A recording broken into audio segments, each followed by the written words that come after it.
listen to it. Today, ladies and gentlemen, we are in a Lamborghini Huracan. Yes, it's Huracan, not Hurricane or Huracan. It's Huracan. The reason I say that is because Valentino Balboni himself has corrected me so many times. So, the Lamborghini Huracan, it is officially the LP610-4. And what do those numbers mean? 610 horsepower ballpark. A lot of times Lamborghini will underrate or overrate their engines. And the 4 means all-wheel drive.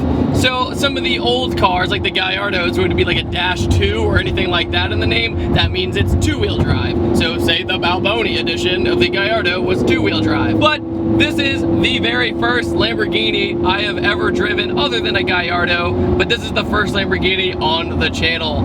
And this has been an exotic-filled week. I went from driving no exotics to everything. So now I'm really kind of basking in the glory. And no, I'm not leaving my tuner car roots, just getting that out of the way. But are you gonna say no?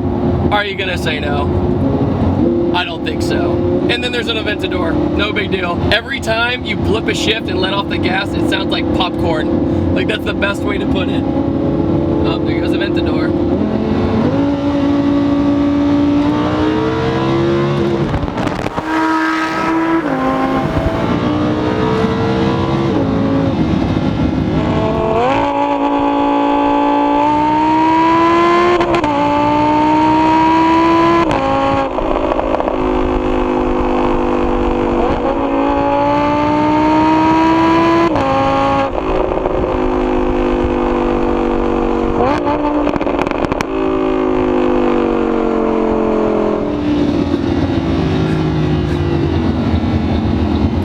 Okay, this might be my favorite sounding car I've ever heard, ever.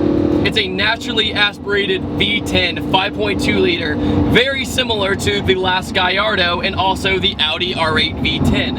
Lamborghini learned a ton from the Audi R8 V10 because, if you know, it's under the Volkswagen umbrella. Audi and Lamborghini are also made by pretty much the same people. So today, ladies and gentlemen, we're in a Volkswagen Jetta 2.0 Sorry, wrong car. The first thing you notice about the Huracan is 1, the sound, and 2, it's a baby Aventador. That's the best way to put it. You sit in it. If you've ever sat in an Aventador, which I know a lot of people haven't, but the Aventador has terrible visibility. It's horrible, and it's really hard to drive around town. The Huracan, on the other hand, complete opposite story.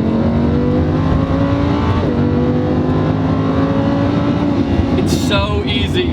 It's incredibly easy. Now, for a Lamborghini though, that's where a lot of the owners are sad about.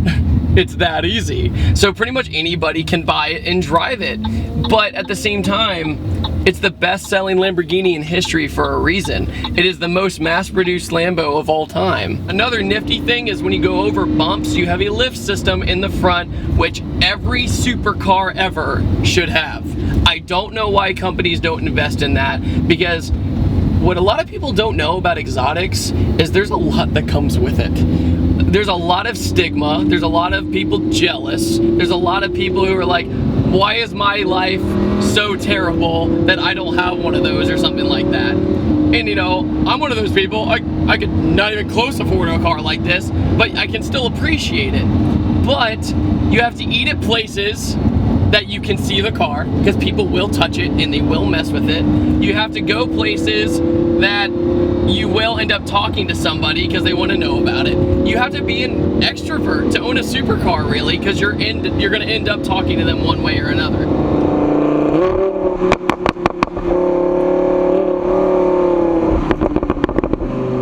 But the Huracan, with this amazing dual clutch transmission, is really incredible. So, the interior of the Huracan, the steering wheel is fantastic. It's flat bottom, and all 3 of your different sport modes are on the bottom of the steering wheel right here. So I can flick this, boom, boom. Now we're in Strada. And it's comforting and sweet and gentle. But then you go back to Corsa and you flick the paddle and it's just ready to go. But this thing, for how stock it is, with our tuner car mindset, is the fastest thing I think I've driven other than the 918, which isn't even fair. The Huracan has something that's kind of against it as well. Top Gear didn't like it.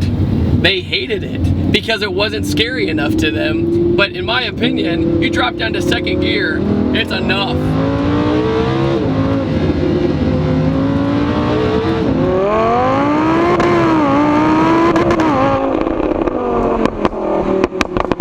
Every time you get on it, you kind of go along for the ride and you're not really that scared, but at the same time, you don't know when to really stop. So I banged off the rev limiter twice already in this review.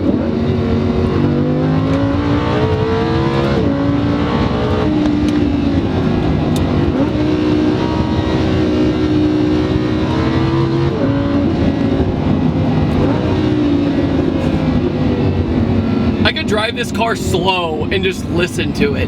That's like the best way to put it. Another thing with the Supercar you gotta watch out for is scraping. Even though the lift system's very efficient, you still have to be really careful. Here we go.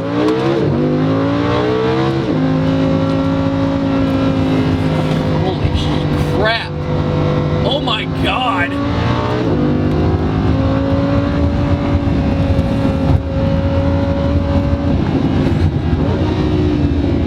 What? If I was in a Diablo, I'd have been friends with a tree.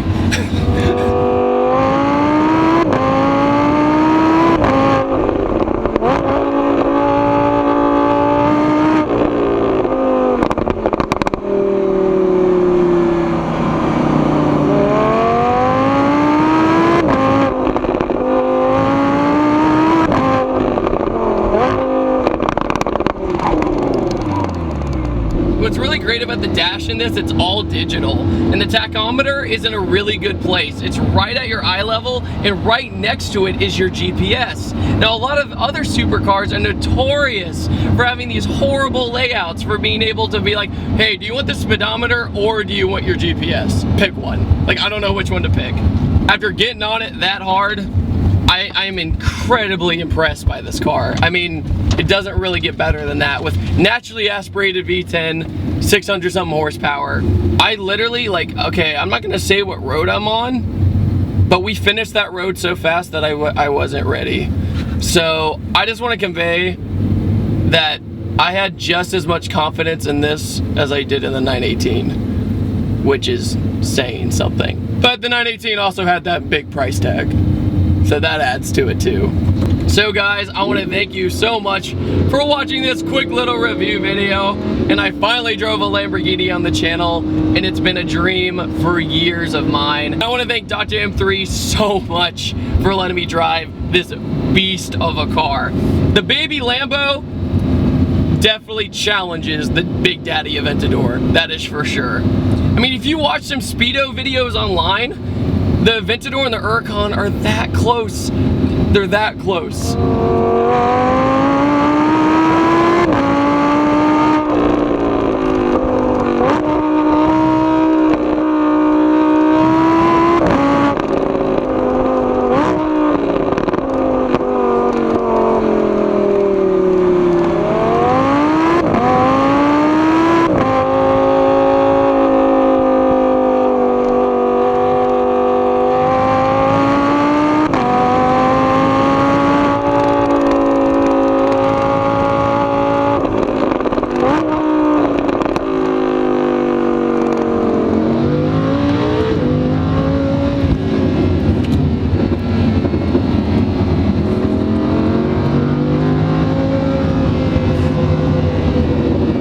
You just listen to it.